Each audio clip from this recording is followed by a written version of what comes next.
송나라 때의 유학자인 주 진사는 유교에 사서 삼경이 있다는 것만 알았을 뿐 불교에 경이 있다는 사실을 40세가 넘도록 모르고 있었습니다.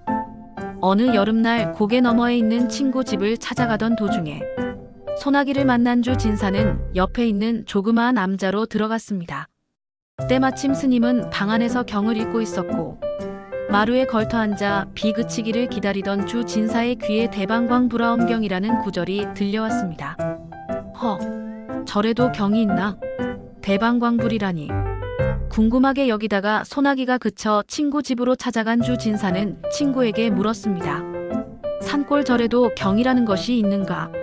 이 친구가 어찌 그리도 무식한 소리를 하는가? 중국에서는 당시만 하여도 유교와 불교가 한 덩어리를 이루고 있었기 때문에 유교를 모르면 학자로서의 자격이 없고 승려가 유교를 모르면 중생교화를 할 자격이 없다고 할 때였으므로 친구가 주 진사를 무식쟁이로 몰아세운 것은 당연한 일이었습니다. 친구는 계속 이야기하였습니다.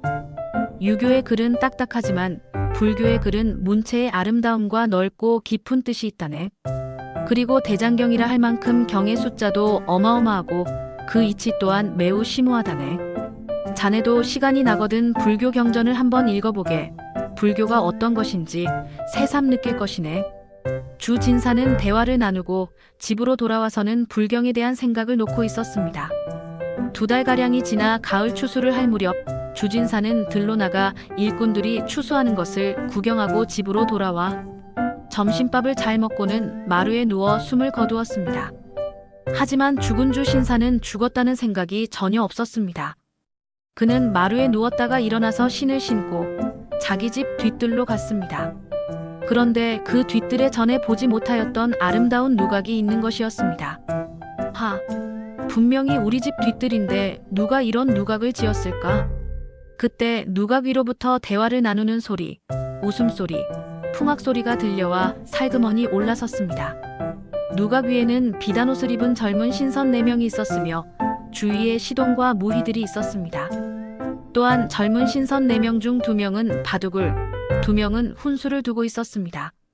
평소에 바둑을 매우 좋아하였던 주 진사는 신선들의 묘수에 빠져 넋을 잃고 바라보았고 판이 끝난 다음에도 그 자리를 떠나지 못하고 있었습니다. 그때 바둑을 두던 젊은 신선이 주 진사에게 물었습니다. 당신도 한 판 두시겠습니까? 좋지요. 이 바둑을 두려면 내가 입고 있는 옷을 꼭 입어야 합니다. 바둑을 두고 싶은 생각만 가득하였던 주 진사는 젊은 신선이 벗어주는 비단옷에 오른쪽 팔을 끼웠습니다. 순간 난데없이 허공으로부터 병력 같은 소리가 들려왔습니다.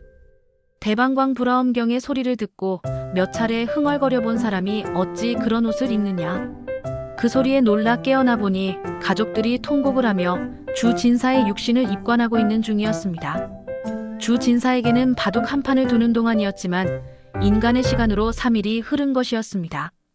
가족들은 기적 같은 환생에 기쁨의 울음을 터뜨렸으나 주 진사에게는 풀리지 않는 의문만이 더해질 뿐이었습니다. 분명히 우리 집 뒤뜰에서 누각을 보았고 그 안에 신선들이 있었는데 주 진사는 뒤뜰로 가보았습니다.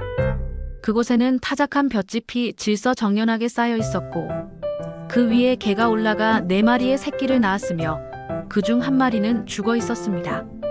유학자였던 주 진사는 이에 대한 풀이를 하지 못하고 마음속으로만 간직하였다가 후일 정승을 지냈고 도를 깨달았다는 무진거사 장상령을 만났을 때 자신의 이야기를 털어놓았습니다. 그러자 무진거사는 웃으며 말하였습니다. 당신은 대방광 불화엄경의 덕을 많이 보았구려. 그때 비단옷을 입었으면 틀림없이 강아지가 되었을 것이요.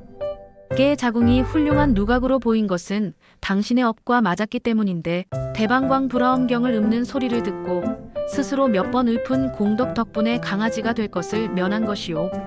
죽은 줄도 모르고 죽은 자신에게 어미개의 몸이 화려한 누각으로 강아지의 몸이 신선으로 보였던 주 진사에게는 자기의 업에 따라 다시 태어날 인연처가 그렇게 좋게 보일 수가 없었던 것입니다.